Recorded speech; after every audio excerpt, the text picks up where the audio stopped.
Bonjour à tous, on se retrouve pour une nouvelle vidéo de présentation d'un tarot. Un tarot qui est sorti fin 2022 aux États-Unis, il me semble, si je dis pas de bêtises. Et c'est le Fifth Spirit Tarot de Charlie Claire Burgess, je sais pas comment ça se dit. C'est un tarot qui est vraiment très intéressant. Alors, il est édité chez Hay House. Voilà. Donc la boîte est comme ceci. Alors, je ne vais pas vous lire ce qu'il y a au dos parce que c'est en anglais et je ne suis pas bilingue. Mais en tout cas, il faut savoir que c'est un tarot queer, en fait. Donc, il y a, comment dire, il y a toute l'humanité confondue, hein, des personnes transgenres, il y a des femmes, des hommes, de tout âge, il y a... enfin, vous allez voir, franchement, il est très intéressant et moi, je le trouve très beau aussi. Voilà. Alors, on va aller voir ce qu'il y a à l'intérieur. L'intérieur de la boîte. Voilà. Bon, je comprends un petit peu l'anglais, mais franchement, j'ai un accent qui a coupé au couteau, donc bon. Voilà, alors, le livret, bon. C'est un noir et blanc. Très honnêtement, j'ai pas encore fait la traduction. Voilà, là on a le sommaire, l'introduction. Voilà. Une note sur le genre.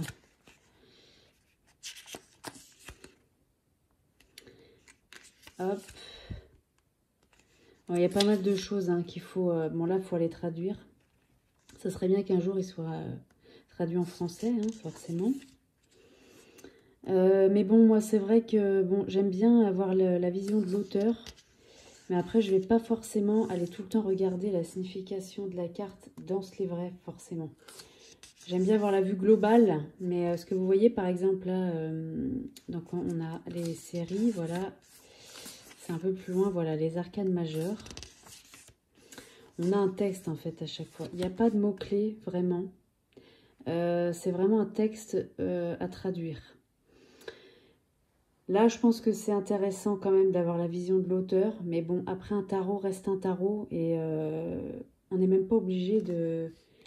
Comment dire, on n'est même pas obligé de traduire en vérité. Hein, si on a son propre livret de tarot, on pourrait même le laisser de côté. Donc voilà, après c'est vrai que c'est toujours intéressant d'aller voir comment l'auteur a vu la carte. Enfin, même si elle veut dire la même chose, mais vous voyez ce que je veux dire, il y a des petites nuances qui peuvent être intéressantes, c'est vrai. Bon voilà, après, effectivement, avec les Google Traductions, là ça va super vite hein, du coup. Hein. Mais bon, après, c'est vrai que, voilà, faut aimer les choses. Un tarot, moi, ça me dérange pas, ça me dérange plus, ça me dérangeait au début. Maintenant, ça me dérange plus, mais bon, les oracles, c'est encore autre chose, mais bon, on loupe des choses, en fait. Hein. Malheureusement, c'est vrai que, surtout sur les tarots, moi, je suis un peu difficile. Et il y a énormément de tarots en français. Il y en a très peu qui me... Comment dire, qui vont m'attirer, avec lesquels je vais avoir envie de travailler, vous voyez. Donc, bon, tant pis, il est en anglais, mais moi, de toute façon, j'ai mon petit livret que je me suis fait moi-même sur le tarot. Donc, voilà. Et puis après, on peut toujours, effectivement, aller traduire si on en a envie. Voilà, alors je crois qu'il y a des... Je ne vous ai pas montré, mais il y a des propositions de tirage au départ. Voilà, regardez, hop. C'est où? C'est là, ça commence là. Vous voyez, en 6 cartes. Ça peut être pas mal aussi parce que ça peut être pas mal. Voilà, en 5 cartes, là aussi. Bon, voilà. Voilà, c'est tout ce qui est en tirage. Bon, ça peut être sympa. Après, à voir. Voilà, ça c'est vraiment très personnel à chacun. On a un petit mot sur la créatrice. Hein, voilà. Et on a même sa photo à la fin, vous voyez, sur la couverture. Voilà pour le livret. Alors ensuite, les cartes. Moi, je les trouve vraiment superbes. L'intérieur de la boîte aussi, c'est sympa comme tout. Hein. Franchement, Alors, le dos des cartes, je vais m'asseoir. Voilà. Alors, le dos des cartes, il est comme ça. Donc, noir. On a plein de petites choses hein, dans le dos. Vous voyez, le signe de l'infini. On a un peu les 4 séries de mineurs qui sont représentées aussi. Vous voyez, je trouve ça sympa. La tranche est neutre. Alors bon, la seule chose, c'est qu'effectivement, il est arrivé un tout petit peu incurvé. Je ne sais pas si vous allez voir. Bon, après, c'est pas non plus catastrophique. J'avais le Lycir Starro aussi qui arrivait comme ça. Et puis bon, à force, il s'est remis, il a repris une forme. La qualité est bien. Moi, je trouve que ça va. Hein. Franchement, c'est très correct. Et on a un fini mat. Vous voyez, c'est des cartes qui chantent. Hein. C'est pas mal. Et voilà le style d'illustration qu'on a. Donc pour les séries de mineurs, on n'a pas, à part les personnages de cours, on n'a pas de personnes dans les illustrations. Vous voyez, c'est toujours une scène. Bon là, le monde, forcément, c'est représenté par des personnes, mais sinon non. Donc vous voyez par exemple le soleil. On a une représentation de personnages qui est vraiment très d'actualité. Et ça, vous voyez, on voit les cicatrices en dessous. Je ne sais pas si vous allez voir. Et je pense que c'est quelqu'un qui a changé de sexe, par exemple. Hein. Voilà. Bon, après, voilà, on fait attention ou pas. De toute façon, le but, c'est que le tarot nous parle. La lune, je la trouve super belle. L'étoile aussi, j'aime beaucoup. Il a un côté naturel, coloré. La tour, le diable. Alors ce tarot, je l'avais vu passer sur la chaîne de Romilou. Et il m'a tapé dans l'œil et je l'avais mis sur ma wishlist. La mort, regardez, c'est super bien représenté, j'aime beaucoup, beaucoup. Le pendu. C'est très bien trouvé, je trouve. La justice. Et puis, bah, tout le monde peut s'y retrouver, quoi. Il y a vraiment toutes sortes d'êtres humains qui est représenté dans ce tarot et j'aime beaucoup.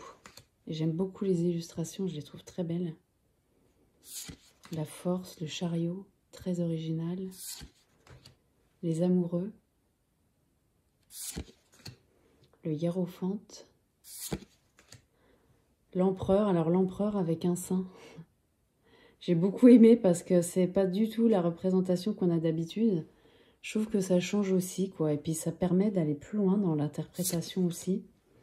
Pareil, l'impératrice. On voit qu'elle a un menton assez développé. Il y a une pomme d'Adam, voyez. Donc, la grande prêtresse, les magiciens. Moi, j'aime beaucoup. Il a un côté très doux, en fait. Très, très doux. Et puis, vous voyez les scènes, les arcanes mineures, sans les personnages de cours, il n'y a pas de personnages. Mais j'aime beaucoup aussi parce que ça lui donne un côté... bah, on peut travailler avec tout ça, vous voyez. Bon, ça suit le Rider-Waite, hein, donc pas de souci. On retrouve les... Comment dire? On retrouve la représentation quand même. Après, pour des débutants, je sais pas trop. Bon, vous savez, finalement, quand un tarot nous plaît, hein, qu'on soit débutant ou pas, on apprend. Hein. La reine de bâton, regardez.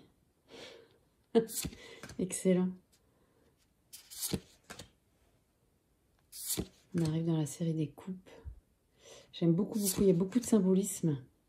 Il y a beaucoup de petites choses à regarder, malgré le fait que ce soit épuré. Et effectivement, pour les personnes qui font du journaling, ça peut être super aussi, quoi. 8 de coupe.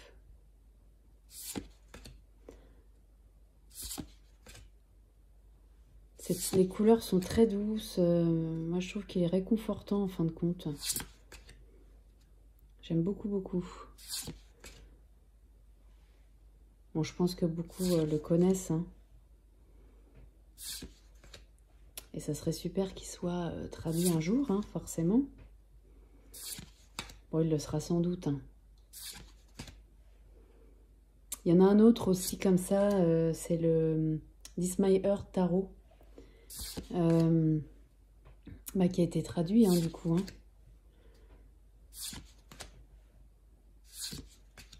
Bon, j'avais vu des commentaires sur la qualité des cartes, comme quoi c'était déplorable.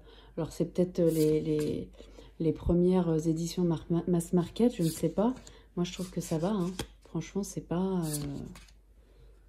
du tout catastrophique quoi. Hein. Loin de là. Hein. Et le fait qu'elle soit pas brillante, bah, je trouve que c'est un bon choix parce que comme on est sur des couleurs assez naturelles, vous voyez le fond des cartes est toujours un peu couleur crème. Bah, je trouve que c'est mieux, quoi. 5 de pentacle. 6 de pentacle. Vous voyez, il y a beaucoup de symbolisme dans tout ça. Je trouve ça intéressant. Vous voyez, reine de pentacle, a priori c'est un homme, hein, quand on regarde comme ça.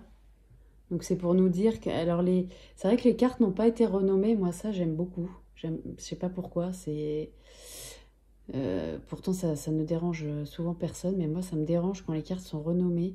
Parce que je trouve que, comment dire, il y a une espèce de... Pas de réapprentissage, mais bon, il faut vraiment s'habituer à ça. Là, les cartes ne sont pas renommées. Mais le fait qu'elle, enfin, bien qu'elle ne soit pas renommée, les personnages ne correspondent pas forcément aux personnages qu'on a l'habitude de voir, c'est ça. Mais moi, je trouve ça très intéressant. Voilà. Voilà pour la présentation de ce beau tarot. Moi, j'aime beaucoup ces cartes qui chantent, là, c'est très sympa. Et puis, bon, il y a une seule chose, c'est que... J'ai l'impression, parce que le noir du dos est pas noir. Il y a comme des traces. Alors, je sais pas si c'est fait exprès ou si c'est le mien qui est comme ça. J'ai pas été voir, mais bon, après, elles sont toutes pareilles, donc je me dis que ça doit être fait exprès. Mais voilà, moi, je trouve que c'est un très beau tarot à avoir, qui peut vraiment... il apporte quelque chose en plus, quoi, je trouve. Hein. Voilà. Et... ouais. Il est moderne et je sais pas, il fait, je sais pas comment dire, il fait naturel, il fait, ouais, je sais pas. Bah, dites-moi si vous l'avez surtout. Je pense qu'il y en a quand même pas mal qui l'auront, hein, sans doute. Moi, je le connaissais pas du tout avant de tomber dessus sur la vidéo de Romilou, en fait. Et c'est surtout parce que je voulais pas de jeu en anglais, en fait. C'était un truc que je m'étais dit, je ne veux pas de jeu en anglais, que ce soit un tarot ou un oracle. Force est de constater qu'on y arrive à un moment donné, hein, parce qu'on se rend compte qu'on loupe des choses et que, surtout moi, je me rends compte que... Enfin, surtout moi, non, peut-être que... Enfin, chacun a ses goûts. Mais moi, je me rends compte quand même que j'ai du mal à aller vers certains tarots à cause de des illustrations, quoi. Il faut absolument que ça m'attire, autrement je vais avoir du mal. Il y en a qu'un qui m'a un peu où je suis sortie un peu de ma... C'est le Tara, pas du tout, le tarot Ostara qui m'attirait, mais pas du tout. Et un jour il m'a attiré. Bon voilà, c'est comme quoi on peut aussi changer d'avis sur les choses, évidemment et heureusement. En tout cas, celui-là, je le trouve très sympa. Ben voilà, donc n'hésitez pas à me dire si vous l'avez. Et puis, on se retrouve. Oh là là, j'arrive pas à parler aujourd'hui. On se retrouve bientôt pour une nouvelle vidéo. Merci encore pour vos abonnements, pour vos likes, vos commentaires. Vraiment, ça me fait très plaisir. Et ça me donne envie de continuer, forcément. Donc, voilà, le but, c'est de partager tout ça parce que c'est tellement riche, tout ce monde... des tarots, des oracles, c'est tellement vaste et tellement intéressant que voilà, c'est dommage de rester dans son coin avec tout ça. C'est quand même plus sympa de pouvoir en discuter ensemble. Voilà, et bien écoutez, je vous dis à très bientôt pour une nouvelle vidéo. Merci beaucoup.